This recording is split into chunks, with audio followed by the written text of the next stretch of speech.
Bismillahirrahmanirrahim. Assalamualaikum warahmatullahi wabarakatuh.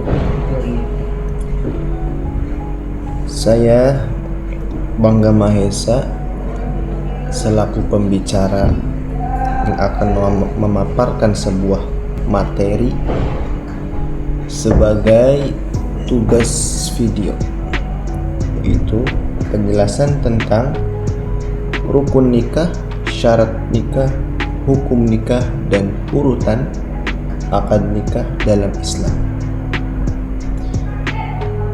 Perlu ketahui, yang pertama itu rukun nikah. Rukun itu pembahasan rukun. Jikalau rukun tidak ada dalam suatu struktur, maka sesuatu itu tidak akan sah. Wujudnya ada, akan tetapi tidak akan sah menurut hukumnya. Mengapa? Dalam pembahasan nikah itu yang harus ada pada rukun untuk diadakan, untuk dianggapnya sebuah pernikahannya itu tentunya harus ada seseorang suami. Yang pertama. Yang kedua, ada calon istri. Yang ketiga, wali nikah. Nah, wali nikah di sini diperuntukkan untuk seorang gadis yang belum pernah sebelumnya dinikahkan oleh siapa-siapa kecuali seorang ayah baru menikahkan putrinya, gadisnya saat ini. Itu wali nikah. Jadi wali nikah itu diperuntukkan untuk seorang ayah yang akan menikahkan gadisnya dengan calon suaminya, ataupun bukan ayah saja, dan lain sebagainya. Kemudian yang keempat itu 2 orang saksi. Kemudian yang kelima, ijab dan qabul. Kemudian syarat kedua dari rukun nikah itu bagi calon istri itu, yang pertama harus beragama Islam. Nah, adapun Nasrani atau Yahudi, kemudian seorang suaminya itu adalah orang Islam, apakah boleh dinikahkan? Apakah boleh seorang istri yang memiliki latar belakang Yahudi ataupun Nasrani dinikahkan oleh seorang suami yang Islam? Boleh saja, dengan syarat seorang istri tersebut adalah ahli kitab. Yang kedua, bukan mahram, tidak ada kaitan antara mahram nasab, mahram nakah, dan mahram radha'ah. Yang ketiga, tidak ada masa iddah. Selama selang tolak dari pernikahan yang pertama dengan suami sang istri yang pertama, itu masa iddahnya sudah terlepas, yakni sudah selesai. Lanjut, tidak ada ihram, maksudnya di saat dia dinikahkan dengan calon suami itu tidak dalam masa ihram, baik ihram haji maupun umrah. Kelima, jelas orangnya bahwa dia statusnya adalah seorang perempuan, bukan khunsa dan sebagainya. Kemudian beranjak kepada syarat untuk rukun nikah yang ketiga itu wali. Wali tadi apa? Wali itu diperuntukkan untuk seorang gadis seorang gadis yang akan dinikahkan oleh calon suaminya. Yaitu syaratnya ada 5.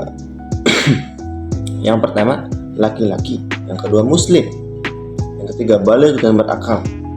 Yang keempat, adil. Yang kelima, tidak dipaksa.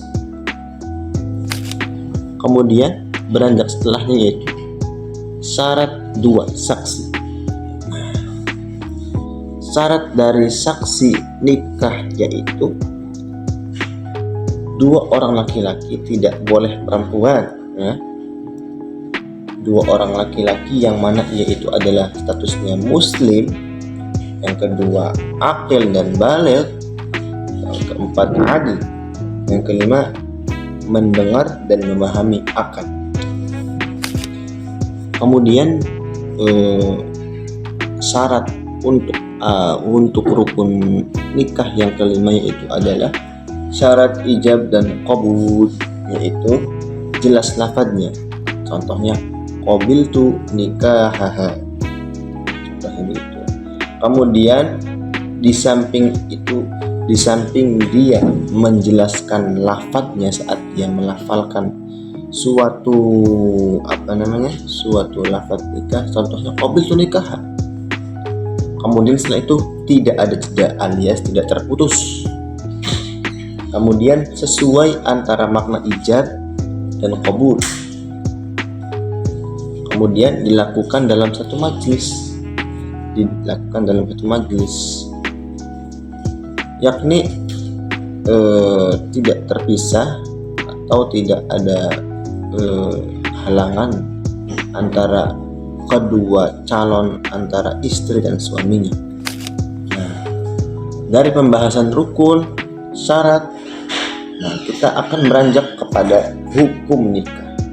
Hukum nikah pada hadis Nabi itu asal muasalnya adalah mubah. Akan tetapi yang namanya suatu hukum dalam pembahasan hukum fikih dalam dunia itu pasti akan berubah. Yang mana tatkala asal muasal hukum tersebut adalah mubah, akan berubah menjadi haram ataupun wajib ataupun makruh dan sebagainya. Kapan nikah itu dianggap wajib? Yaitu jikalau seorang mampu dan dia ada kekhawatiran akan terjerumusnya kepada keharaman, yaitu zina dan sebagainya.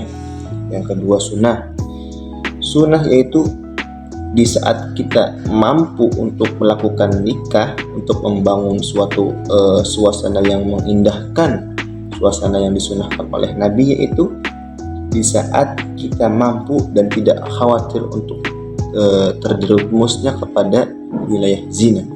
Maka di saat itulah kita disunahkan untuk menikahi seorang wanita. Kemudian mubah. Pada awal hukum nikah yaitu asal muasalnya mubah, benar.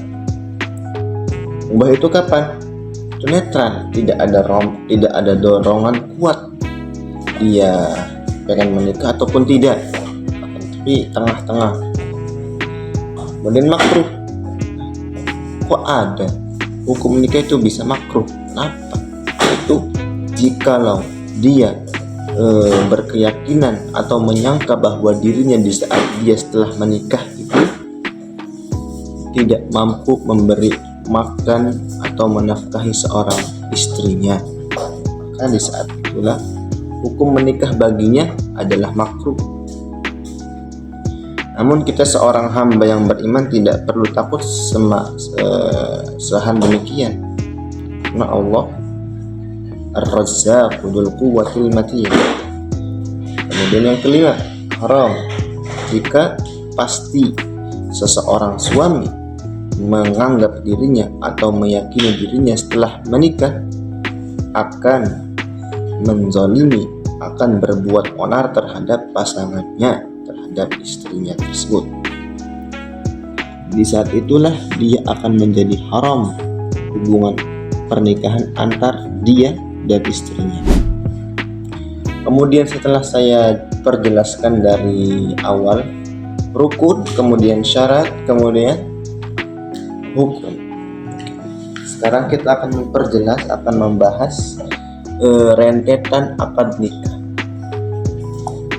Karena kita telah menjelaskan rukun, syarat, dan hukum telah dijelaskan oleh saya, maka kita akan menjelaskan rentetan dari awal hingga terkabul dan ijab kabul dalam suatu akad nikah. Yang pertama, persiapan. Kita sebelum mengadakan suatu akad yang akan disahkan oleh seorang suami, maka kita perlu yang namanya persiapan untuk menghadapi suatu momen yang akan dihalalkan pasangan untuk kita. Kemudian yang kedua, di samping itu kita mengadakan khutbah nikah.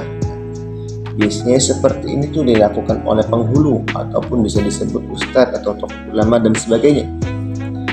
Dan isi khutbah tersebut bukan isi nasihat atau apapun, akan tetapi isi nasihat seputar pembahasan nikah agar seorang penghulu tersebut bisa memotivasi dan mendorong semakin kuat kepada seorang antar pasangan tersebut agar langgeng dalam hubungannya. Kemudian yang ketiga, ijab, yaitu pasti ijab asal muasalnya daripada dari wali, seorang wali. Perlu kita ketahui wali tersebut itu diperuntukkan untuk seorang gadis yang belum pernah menikah sama sekali. Maka di saat itulah wali mengijabkan atau mengatakan, saya nikahkan wahai putriku dengan seorang laki-laki yang begini dan begini, maka itulah yang dinamakan seorang wali, yaitu wali adalah seorang yang menikahkan putrinya dengan seorang laki-laki yang setara dengannya, sebaya dengannya. Kemudian yang keempat, qabul. Tentunya qabul itu mempelai dari laki-laki, yaitu langsung dijawab oleh calon suami begini, saya terima lamarannya atau saya terima nikahnya. Kemudian 5, selain ijab dan qabul itu akan berlangsung dan akan diucapkan dan dikabulkan oleh seorang suami, maka di saat itulah dua orang saksi diadakan untuk menyaksikan sebuah akad tersebut. Agar apa? Agar menyatakan sahnya jika sesuai. Jika sahnya suatu akad, maka dua orang saksi tersebut akan menyaksikan bahwa hubungan antara laki dan perempuan tersebut sebagai calon suami dan istri akan menjadi akad nikah yang sah. Kemudian yang terakhir, pasti kita akan diadakan doa dan penutup, doa untuk kedua pasangan tersebut agar Allah menjadikan keluarganya sebagai keluarga mawaddah, sakinah, warahmah. Dan kemudian yang terakhir dilanjut oleh walimah resepsi. Hukum menghadiri walimah atau resepsi pernikahan itu adalah wajib fardu ain untuk diri kita sendiri, agar kita menghadiri suatu pernikahan tersebut. Oke. Mungkin cukup sekian dari saya. Wassalamualaikum warahmatullahi wabarakatuh.